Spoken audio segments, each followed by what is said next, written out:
Hello, it's Denise, running away from home. Today is Joshua's birthday.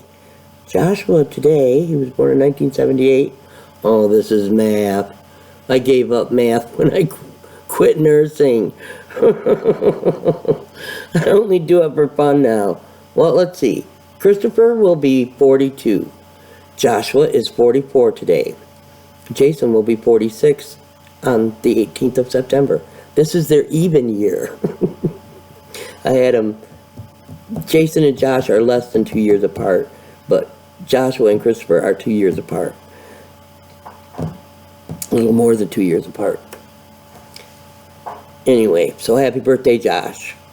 I was able to text Nina because Bruce was silly enough to write her number down on a piece of paper down here in the basement and then leave it. And so I put it in my phone. And I just texted her to ask if she would tell Joshua happy birthday for me, because I don't have his number. And she texted back that she would, which I thought was really nice. Really nice, because she don't have to do it, because Josh doesn't have a good opinion of me anyway. It's been an interesting day in so many ways. I don't know even know how to elucidate them all. But I did get new sheets. I got my $178 Amazon package today because I really went overboard. What did I get? I got Bluetooth headphones that I have, with Jason's help, connected to the laptop. That's kind of cool.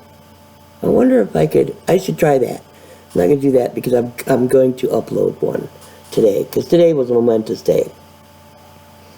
So I got the headphones and the new sheets, which are so beautiful. And I got, let's see, 4 new tops and 1 more new pair of capri pants, sweat pant capris.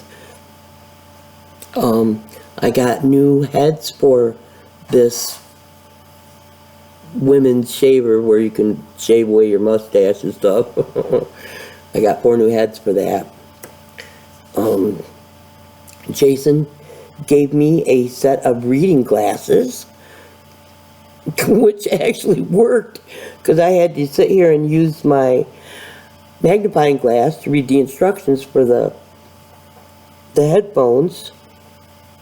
And reading with a magnifying glass is never as fluid of an experience as when you just read.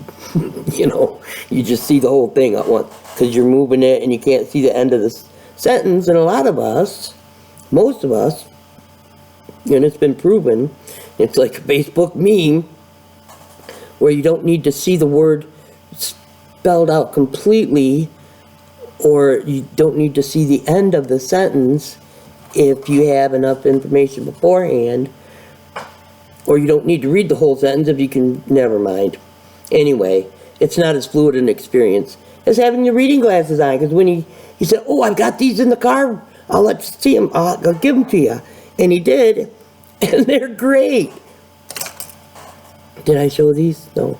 But they are very scratched, and I don't know, how do they look on me? I didn't even think of that. I don't know how I look, because they do not, everything is blurry now, except close up is very clear. So, they're very scratched up. I don't have a case for them, but I believe I kept the case for my glasses. My regular, well, yeah, because my glasses aren't in that case. I just put them in my purse, in one of the pockets, because my purse is fabric, which is dangerous. They could get broke. Where am I going? Where am I going? I don't drive anymore. I don't get in the truck and go anywhere anymore either. If I did, I would say, take me to the Dollar Tree so I can get me some reader glasses with a case. Where am I going? Because I'm not going anywhere, you know, out of this house in this form. And, but I will still read, and need to read clearly. And I even read my book. You know, I've got a bathroom book. I've always got something to read in the bathroom. And today was a wonderful day to have it, because I've been to the bathroom 80 freaking times today. Long enough to read a book. No other TMI given. Anyway, I love those new sheets, but I opened the package and they stink. When did that happen? These are Laura Ashley sheets, they say. And I don't know about you, but the only experience I've had with microfiber, other than really good quality rags, I mean, they are really good quality. And there's only one set of those that I've found. But microfiber sheets? What? No! No! If they're anything like the low quality, no! No! They pill, they snag, no! I want cotton. Dang it. And the higher the cotton count, fiber count, the closer the weave, which means they would be more heavy and warm, which is not good going into the summer as we are. Although, I am now paying Bruce $100 a month for the electric bill, so I can have the thermostat of the air conditioner set at any temperature I want. That Bruce understands money. And maybe, hey, use this $100 extra to pay for your trips to go out to Captain Dan's. Because he said the very worrisome thing that, you know, it's getting awful expensive now to go out to the bay. Don't give up going to the bay. For God's sakes. You become so lazy, you hardly do anything that you would have do when you were working, because you had a limited amount of time. Now that you got all the time in the world, Bruce, you're not doing yourself any favors. I love you. I want you to have a wonderful life, because you want to have a wonderful life. Anyway, so that happened today. I got my shower today. I did very well. I did better than I thought, but man, that wiped me out, and I slept most of the day. I sincerely slept most of the day. Christopher didn't come over today. He had said he was gonna, and he'd let me know if he couldn't, but he didn't, so I called him, and that's that. And Jason went and bought me a chicken quesadilla from the Amble Bar, which was not what I thought it was. That's why I'm thinking of something different. It's not the quesadilla, quesadilla, that's the fried burrito. Anyway, I'm telling you now, Jason, it isn't good.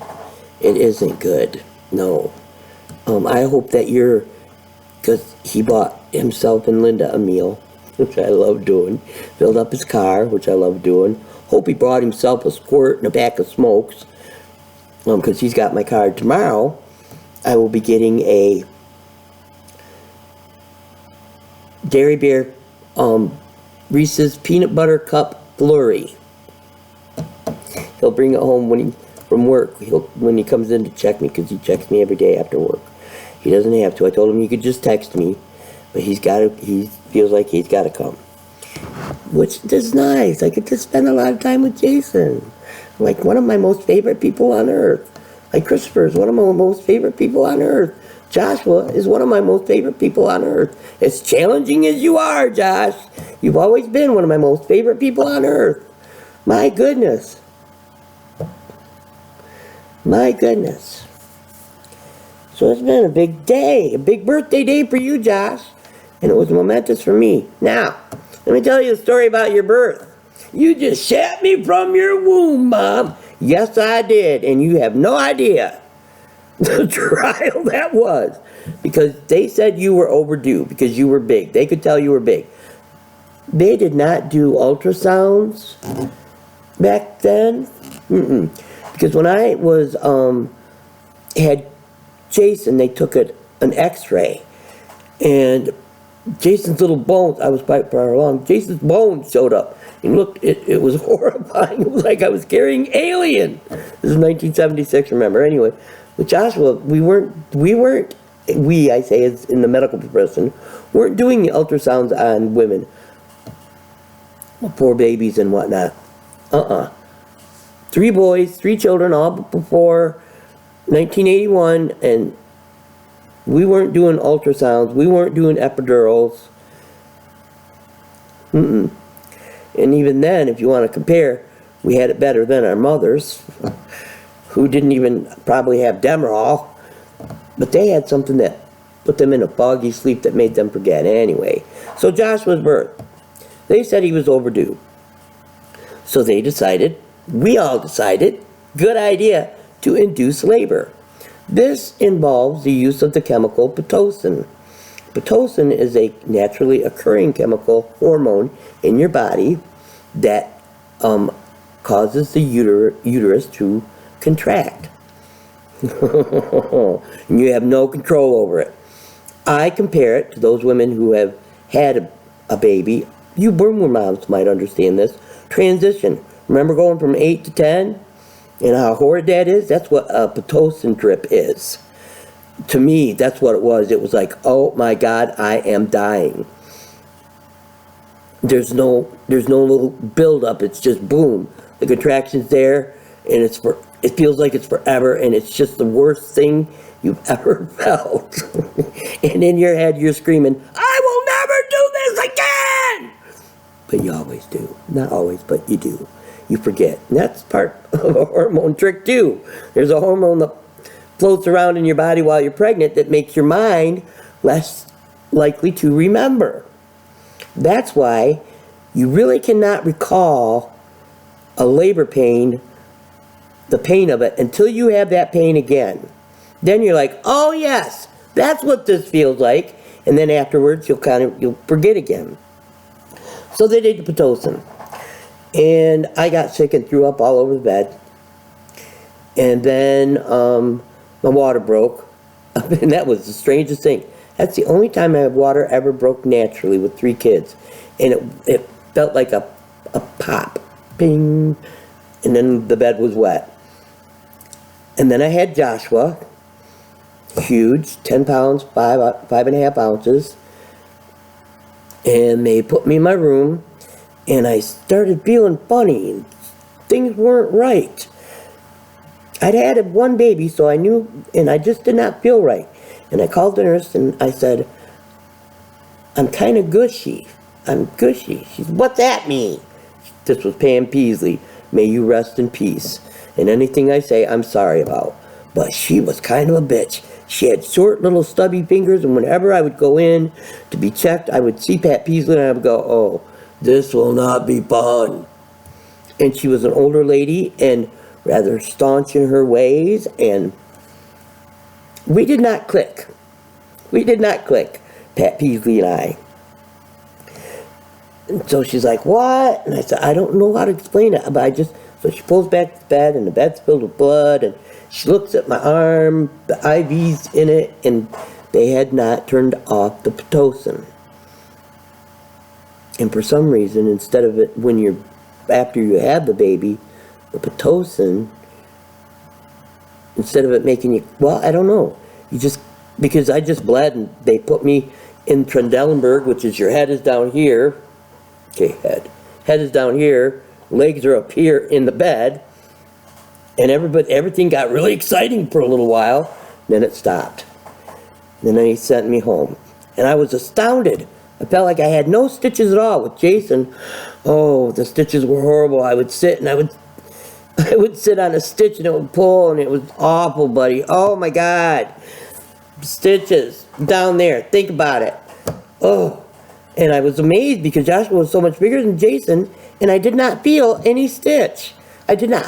I was surprised. You mean I've got stitches? I don't believe you. I wish I could look and see, because I don't believe you. And I went home. I kept bleeding and bleeding and bleeding. And they took me back in and did a DNC. Had to reopen my episiotomy and re-stitch me. And those stitches I felt. And then, well, I don't know why. Well, maybe it was because it was Phyllis and Betty were the ones that were there with Bruce and Josh while I was in the hospital, because we had just moved back up from Louisiana and didn't have our own place yet. We were staying with them, and Bruce was feeding Josh and gave him the diarrhea because he didn't do something right with the formula. Phyllis wouldn't have known because she breastfed all her kids. Janice wasn't at the house. She would have known, even though she did breastfeed. Betty hadn't had any children, so she wouldn't know. But they gave him diarrhea, and he was a sick little boy for a little while, but he didn't have to come into the hospital. Thank goodness. Anyway, so Joshua, I went through a lot having you, and then you were not an amenable baby. You did not want to cuddle. You did not want to FaceTime in real life, in real time. You didn't want much to do with me at all. I had a challenge with you from the start. What you did like as an infant. If you were crying and I had done everything I could for you, changed you, fed you, loved you, comforted you, and nothing would make you be quiet, I would plug in the vacuum cleaner next to your bed and you'd quit crying and you'd go to sleep. I would also dance you to sleep that was during the day with the vacuum cleaner. At night, you can't do that. We lived in an apartment building down in Belding. You can't run the vacuum cleaner at like 10 o'clock at night. So I would dance you to the radio. And then that would get you to sleep. But you did not want to sleep in the bed with me. You did not want much anything to do with me. So, all that for your birthday. Here's your birth story. You've been a challenge. There's been something between us our whole lives, but it never dims the complete and totally overwhelming love I have for you. Totally overwhelming. Soul to soul. Human to human, there's these boundaries and all these things that we put up, and, oh my God, you're so touchy. I don't know. Anyway, I love you. I love you soul to soul. And what else? I'm kind of excited to get upstairs because my new lights that Jason hung for me glowed all night long last night, and yesterday was a really overcast day. So I don't know that they got charged as fully as they could. Today was a really bright, sunshiny day. They should be fully charged. And I heard on Vivian Tries today, she said something, they didn't this is just from the factory. Imagine if it's been in a full charge all day with the sun. It'd be much brighter, which gives me hope that maybe these will be a little brighter. Not the round one that Jason gave me like 3-4 years ago, but the one that I bought. It could be brighter. I'm not happy with my choice. Too bad. Anyway, that's been today, the 7th day of June, which is a Tuesday of 2022, and the time is now 10:06 p.m., and that explains why I feel so tired. That does. I think it's time to go to bed. Have a good night. That didn't stop it, did it?